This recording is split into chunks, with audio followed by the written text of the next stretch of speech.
अब हम लोग पढ़ाई स्टार्ट करते हैं।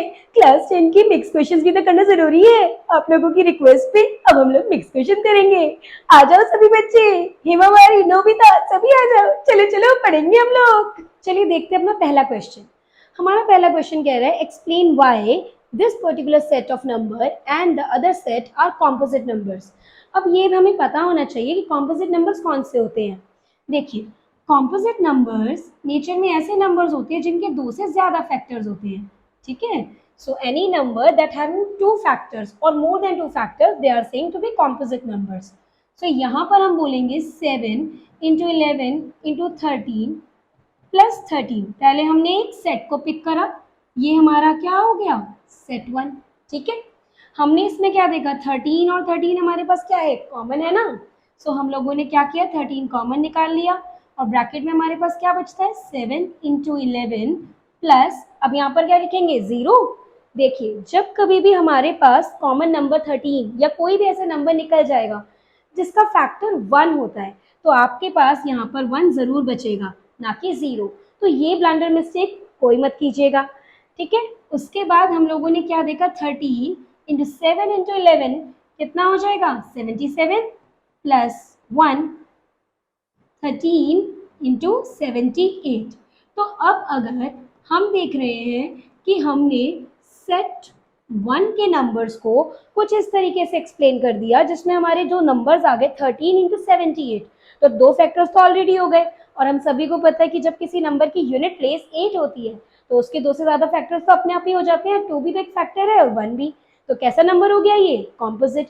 तो अब हम यहाँ पर बोल देंगे since 13 into 78 have more than 2 factors। अब ये प्रेजेंटेशन भी हमारी होनी चाहिए, क्यों, क्योंकि पेपर में हमारी प्रेजेंटेशन से ही हमारा पेपर पहचान में आएगा, right. So more than 2 factors, therefore it is a composite number। okay,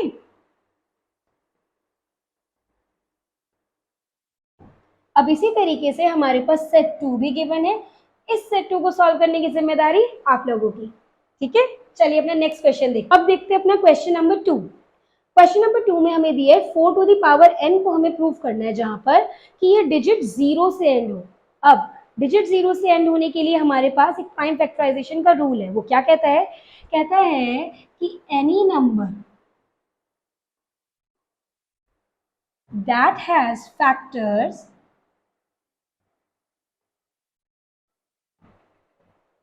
2 to the power m times 5 to the power m, only that number can end with digit 0, right। so इसका मतलब है कि अगर हम 4 to the power n की prime factorisation करेंगे तो क्या होगा, 2 टाइम्स 2 हो जाएगा, राइट। सो क्या ये डिजिट 0 से एंड हो सकता है, क्योंकि उसके फैक्टर्स तो 5 और 2 है ही नहीं। इसका मतलब हम यहाँ पर क्या लिख के दिखाएंगे कि since 4 to the power n is equals to 2 times 2 whole to the power n, और इसे हम क्या लिख सकते हैं, 2 की power n multiply 2 to the power, इसे हमने इस तरीके से एक्सप्रेस कर दिया, 2 multiply by 2 to the power n। तो अब हम क्या देख रहे हैं कि यहाँ पर कोई 5 का फैक्टर तो है नहीं। जब 5 का फैक्टर नहीं है तो डिजिट 0 से तो एंड कभी नहीं होगा। तो हम यहाँ पर सिंपल बोल सकते हैं कि since 4 to the power n has factors in the form of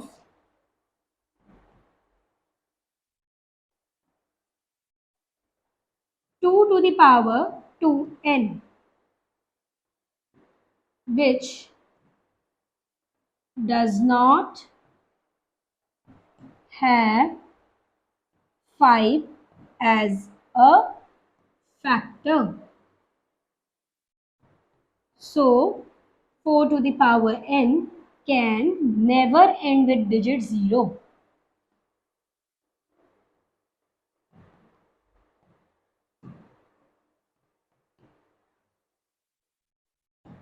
ठीक है, इस तरीके से हमें इस क्वेश्चन को सॉल्व करना है और पेपर में ये क्वेश्चन हमारे पास 2 मार्क्स में जरूर आ सकता है, या इसके जैसे ही कोई और क्वेश्चंस भी आ सकते हैं। चलिए बढ़ते हैं अपने नेक्स्ट क्वेश्चन की तरफ।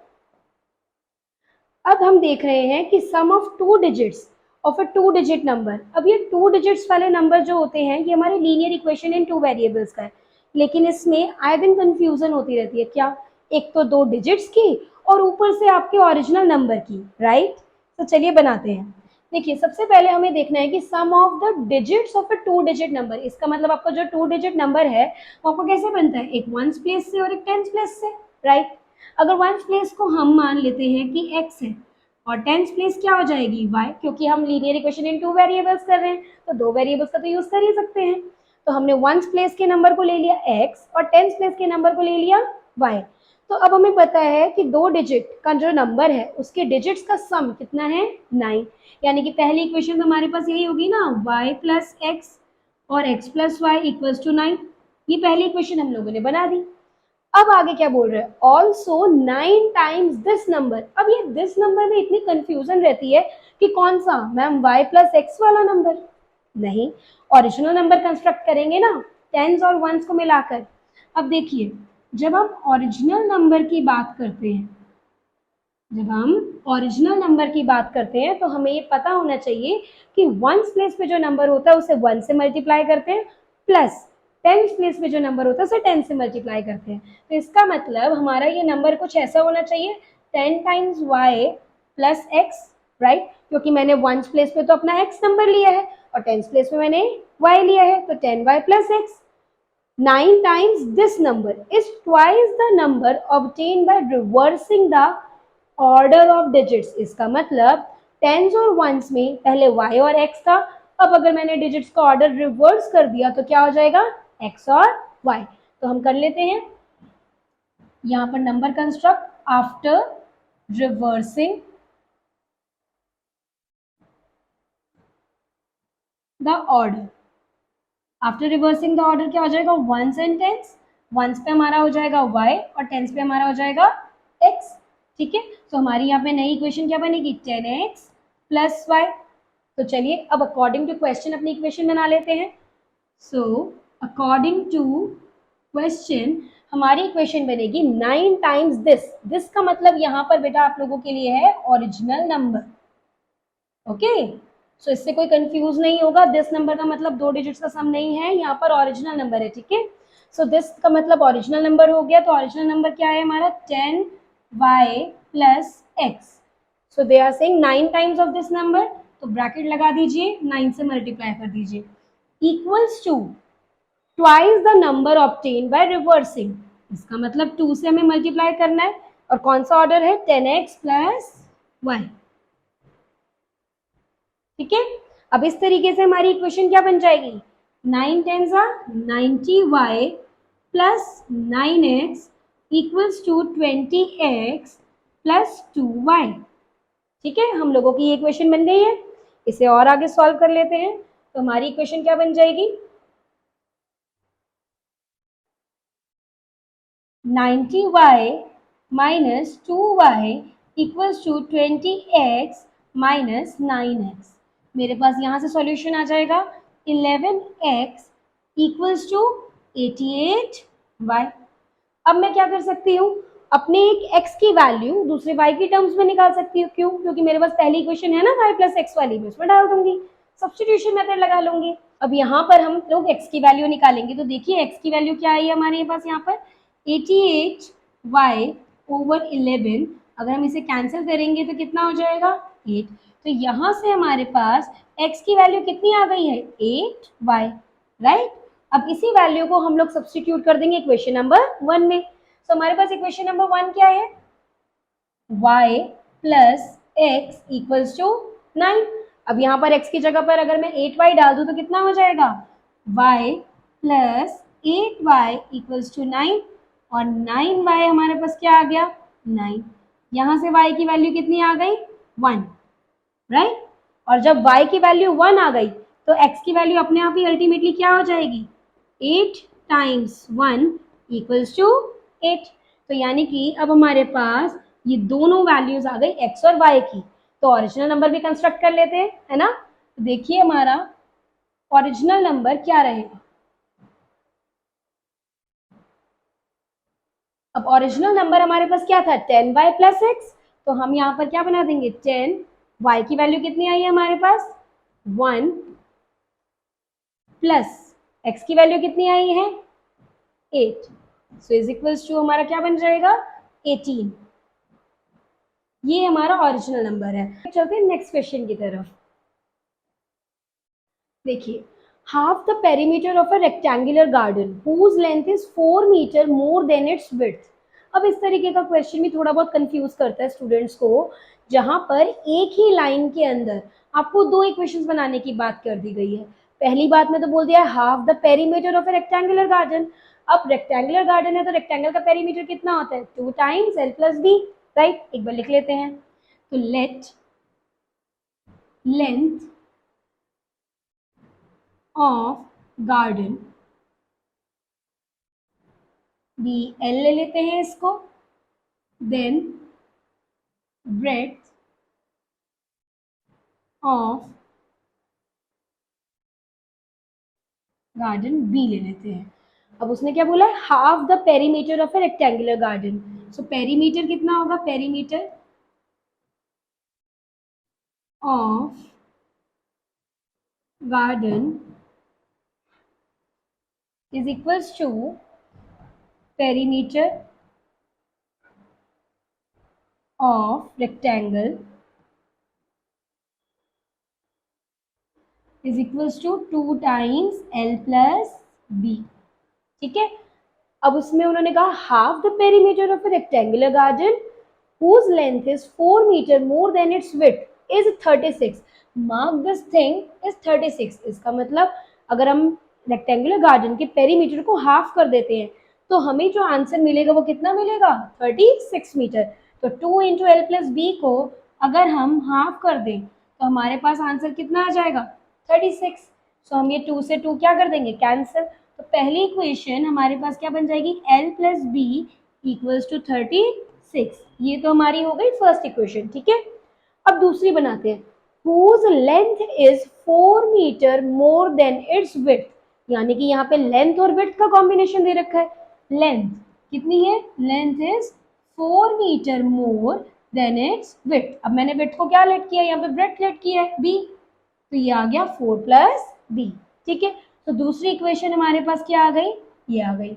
अब L की वैल्यू 4 प्लस बी है, तो ये 4 प्लस बी हम कहाँ सब्स्टिट्यूट कर सकते हैं इक्वेशन नंबर 1 में, ठीक है। तो अब अगर मैं इक्वेशन नंबर 1 में वैल्यू शिफ्ट कर देती हूँ तो ये आंसर आ जाएगा 36 इक्वल्स टू एल की वैल्यू कितनी थी 4 प्लस बी, ठीक है। सो 4 प्लस बी, सो हमारे पास आ जाएगा 4 plus 2b is equal to 36। अब ये 4 यहाँ प्लस हो रहा है तो पहले उधर जाकर क्या होगा लेफ्ट हैंड साइड पे जाके माइनस हो जाएगा। तो 36 minus 4 is equal to 2b, और यहां से हमारे पास आंसर आ जाएगा 32 इक्वल्स टू 2b, जहां से हमारे पास b की वैल्यू आ जाएगी 32 over 2। Final answer is 16। So value of breadth is 16 metres, क्योंकि हमारे पास यूनिट्स दे रखी हैं 4 metre more than its width बोला था ना। सो लेंथ की वैल्यू कितनी आ जाएगी 16 प्लस 4 इक्वल्स टू 20 मीटर। देखिए इस तरीके से हमारे पास आंसर आ गया। सो क्वेश्चन को सिर्फ पढ़ने की देर होती है, उसको थोड़ा सा समझिए और इक्वेशंस बनाकर सॉल्व कीजिए। चलिए नेक्स्ट क्वेश्चन देखते हैं। अब ये क्वेश्चन हमारे पास प्रोबेबिलिटी से रिलेटेड है, पर प्रोबेबिलिटी पढ़ने के लिए पहले हमें ताश के पत्ते भी तो देखने पड़ेंगे। पर मैम ने ये क्या बात बोल दी, ताश के पत्ते, ताश अब कौन खेलता है, खेलते हैं भाई, खेलते हैं। जरा देखो ताश के पत्तों में यानी कि डेक ऑफ कार्ड्स में टोटल कार्ड्स होते हैं 52, ठीक है। इन 52 कार्ड्स में सबसे बड़ी बात है कि हमारे पास हार्ट होता है, डायमंड होता है, स्पेड होता है और क्लब होता है। ये दोनों कैटेगरी के जो हमारे पास कार्ड्स होते हैं जिसमें ये क्लब है और ये स्पेड, ये दोनों ही कैटेगरी के कार्ड्स हमारे पास ब्लैक कार्ड्स होते हैं, ठीक है।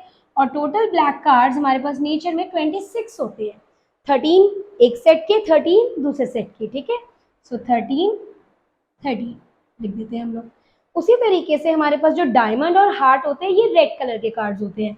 ये हमारा सेट 2 कार्ड होता है, यानी कि रेड कलर के बेसिस पर 26। सो ये आ गए 13, अगेन ये भी आ गए 13, हार्ट्स एंड डायमंड। अब देखिए इन 4 कैटेगरीज ऑफ कार्ड्स में जो नंबर 1 कार्ड होता है, यानी कि सबकी नंबर 1 की काउंटिंग जो होगी वो कहलाती है आप लोगों की कैटेगरी में एस। यानी कि अगर आप लोगों से पूछ लिया जाए कि एस आने की क्या प्रोबेबिलिटी है, तो आप कह सकते हैं कि इक्का, यानी कि एक नंबर जिस पर आएगा कार्ड का तो वो होती है। तो टोटल कार्ड्स कितने हैं इक्के वाले? 4, ठीक है ना। सो हमारे पास 4 के अकॉर्डिंग प्रोबेबिलिटी आएगी।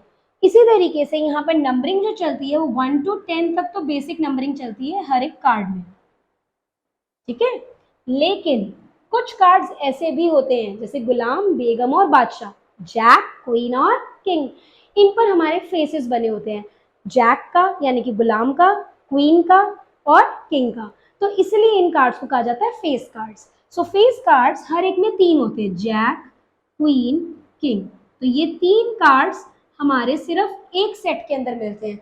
तो सोचो 4 सेट के अंदर कितने मिलेंगे? 4 3 12, सही समझे हो। सो यहाँ पर हमारे पास टोटल फेस कार्ड जो होते हैं वो होते हैं हमारे पास 12। अब देखिए हमने फेस कार्ड्स कर लिया, हमने एस बता दिया, हमने ब्लैक कलर के कार्ड्स 26 बता दिए, रेड कलर के कार्ड भी 26 बता दिए, और हर एक डिफरेंट कैटेगरी के 13 कार्ड्स बता दिए, राइट। चलिए अब अपने क्वेश्चन देखते हैं। सो हमारे क्वेश्चन में कह रहा है 5 कार्ड्स, द 10 का मतलब है यहाँ पर 10th नंबर का कार्ड जो है, jack, queen, king and ace of diamonds. अब मार्क दिस वर्ड, यहाँ पर ये लिख रहे हैं डायमंड्स, यानी कि अब यहाँ पर चारों में देखो डायमंड कौन सा है? ये वाला डायमंड है ना, रेड कलर का कार्ड है ये हमारे पास, और हमने डायमंड के ही 5 कार्ड्स निकाल दिए, 10th number, jack, queen, king और एस। यानी कि आपने इसका एस भी नहीं छोड़ा और इसका फेस कार्ड भी नहीं छोड़ा और ऊपर से एक 10 नंबर भी निकाल लिया, ठीक है। So well shuffled with their face downwards. One card is picked up. What is the probability that the card is the queen? अब हमें probability बतानी है कि कार्ड हमारा क्या है? क्वीन है। चलिए देखते हैं। यहाँ पर अगर हम लोग देखें प्रोबेबिलिटी का सबसे पहले क्या जरूरी होता है? एक फॉर्मूला लिखना जरूरी होता है, क्योंकि टीचर आपका फॉर्मूला भी देखेगी। तो यहाँ पर हम लिखेंगे probability of getting a queen is equals to favourable outcomes. So favourable outcomes क्या होंगे हमारे क्वीन के? बोलो बोलो, सोचो। अगर एक क्वीन निकाल दी है और 4 ही क्वींस थी तो कितनी क्वींस बची होंगी? 3 ही तो बची होंगी ना। सो फेवरेबल आउटकम्स, ब्रैकेट में यहाँ पर मेंशन कर देंगे कि हम फेवरेबल आउटकम्स क्वीन के लिख रहे हैं ओवर टोटल आउटकम्स। अब फेवरेबल आउटकम्स हमारे कितने हो गए? मैंने अभी अभी बोला 3, और टोटल आउटकम्स 52 लिख दूं क्या? पर मैम 5 कार्ड्स निकाले थे, सही बात, 5 कार्ड्स निकाले थे तो याद भी तो रखना पड़ेगा। तो टोटल आउटकम्स हमारे क्या बनेंगे? 52 में से 5 माइनस कर देंगे, ठीक है। तो 52 में से 5 गए तो हमारे पास कितने कार्ड्स बच गए? 47। सो टोटल प्रोबेबिलिटी हमारे पास क्या हो जाएगी? 3/47, ठीक है। तो ये हमारी फाइनल प्रोबेबिलिटी है। चलिए अपना नेक्स्ट पार्ट देखते हैं इसका। नेक्स्ट पार्ट हमें बोल रहा है if the queen is drawn and put aside. Drawn and put aside का मतलब क्या होता है कि मैंने क्वीन निकाली थी, 3 क्वीन में से कोई से भी एक क्वीन आ सकती थी, और मैंने उसको क्या कर दिया? एक साइड पे रख दिया, ठीक है। What is the probability that the second card picked up is an S और अ क्वीन? मतलब अब 47 में से एक कार्ड फिर से चला गया, क्योंकि टोटल में से तो एक कार्ड जाना ही था, तो टोटल कार्ड्स कितने बचे? 46। तो देख लेते हैं ये भी case. So probability of getting an ace। अब देखिए इस केस में हमारे टोटल आउटकम्स चेंज हो जाएंगे, राइट। तो टोटल आउटकम्स हम दोबारा से भी लिख सकते हैं। यहाँ पर केस 2 मेंशन करेंगे हम लोग और टोटल आउटकम्स यहाँ पे लिखेंगे ब्रैकेट में क्या मेंशन करेंगे, one queen that is replaced और removed.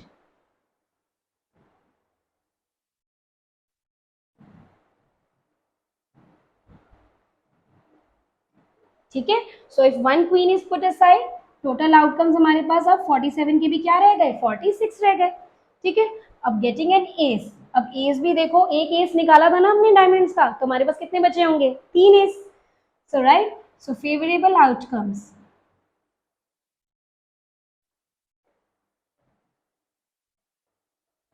of an ace over total outcomes is equals to कितना हो जाएगा, 3/46। ठीक है, अब यहाँ पर ये कुछ कैंसिल नहीं हो रहा है तो हम इसे ऐसे ही छोड़ देंगे। और यहाँ पर एक और पार्ट भी पूछा है, क्या, क्वीन की प्रोबेबिलिटी भी तो निकालनी है।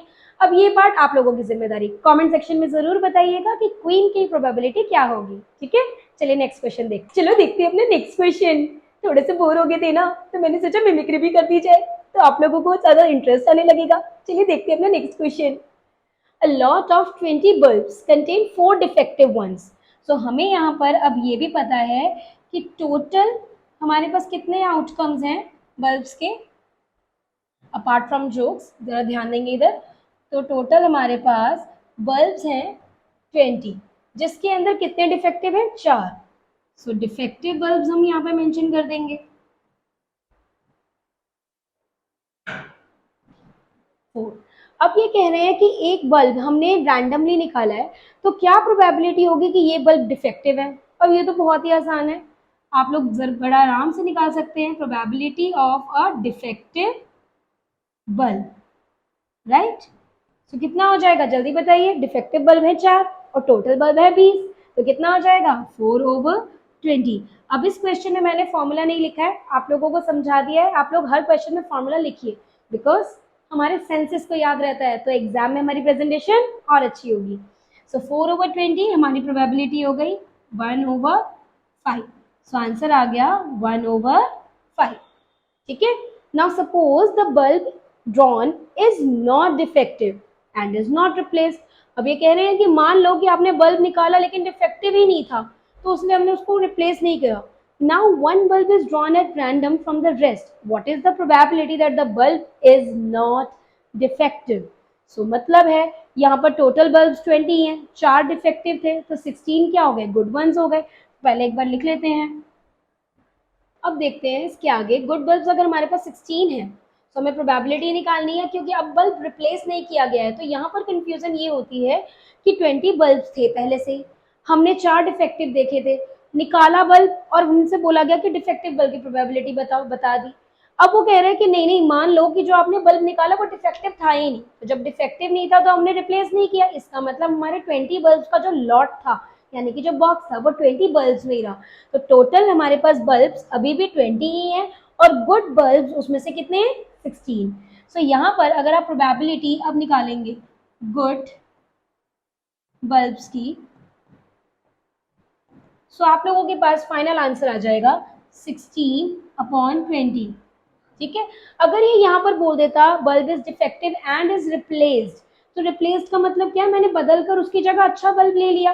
तो पहले अच्छे बल्ब 16 थे, अब अच्छे बल्ब कितने हो जाएंगे, 17 हो जाएंगे, और टोटल कितने हैं, 20। तो अब प्रोबेबिलिटी होती है 17/20। ठीक है, तो केसेस को समझिए थोड़ा सा।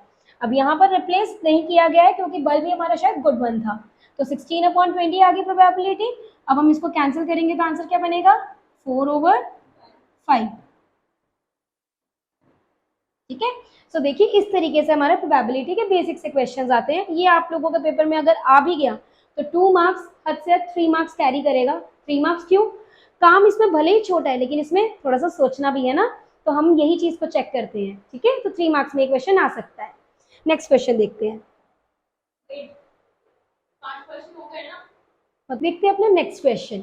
अ बॉक्स कंटेन 90 डिस्क। अब इसमें 90 डिस्क है, ठीक है, नंबर फ्रॉम 1 to 90, नंबरिंग कहाँ से है, 1 से लेकर 90 तक है। If one disc is drawn at random from the box, find the probability that it bears a 2 digit number. अब आप लोगों को देखिए कि 1 से लेकर हमारे पास कितने नंबर्स हैं, 90। अब यहाँ पर 2 डिजिट नंबर चाहिए, तो 2 डिजिट नंबर कहाँ से शुरू होता है, 11 से। नहीं, 10 से शुरू होता है ना।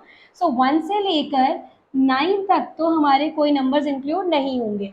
यहाँ पर जो नंबर्स इंक्लूड होंगे वो कहाँ से शुरू होंगे, 10 टू 90। ठीक है, सो इसका मतलब हमारे पास सबसे पहले क्या होने चाहिए, टोटल आउटकम्स। अब जल्दी से बता दो टोटल आउटकम्स कितने होंगे, 90 होंगे या 91 होंगे। सोचो टोटल आउटकम्स कितने होने चाहिए, 1 से 90 में 90 होंगे या 91 होंगे, क्योंकि 0 से 90 में क्या बोलते हैं हम लोग, 90 बोलेंगे या 91 बोलेंगे। सोचो, देखो 0 से लेकर अगर आप काउंटिंग करोगे, आप 1 से काउंटिंग करते हो तो 1 2 3 4 5 6 7 8 9 एंड 10, यानी कि 1 से काउंटिंग होती है तो आप 10 को काउंट कर पाते हो, राइट, एज अ 10 डिजिट्स। लेकिन अगर आप 0 से काउंट करते हो तो 0 भी एक नंबर काउंट हो जाता है, यानी कि 11 बन जाता है।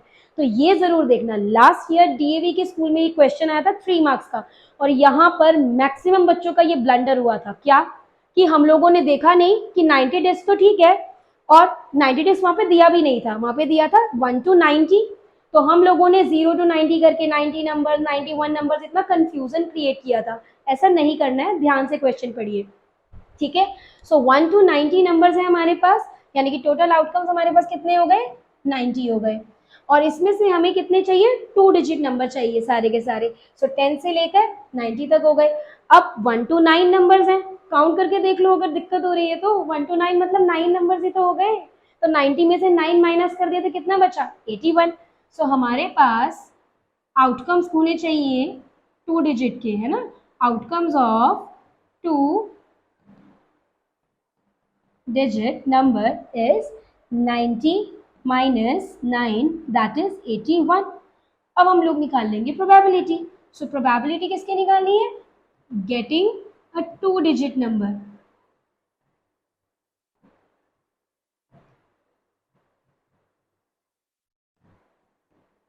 तो हमारे फेवरेबल आउटकम्स या आउटकम्स कितने हैं, 81 ओवर हमारे पास टोटल आउटकम्स कितने हैं, 90।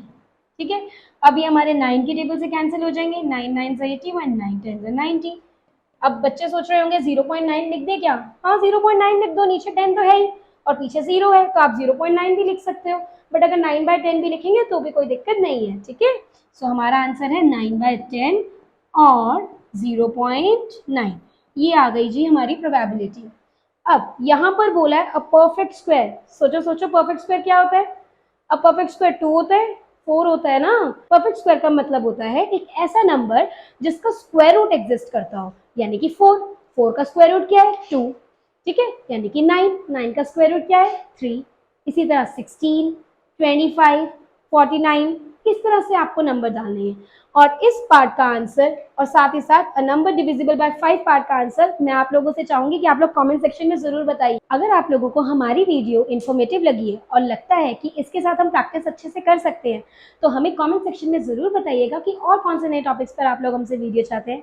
और हमारे चैनल को सब्सक्राइब करना ना भूलिएगा और वीडियोस को लाइक करना ना भूलिएगा। अपना प्यार हमें दीजिए, अपना साथ हमें दीजिए। Click on the bell icon. Thank you.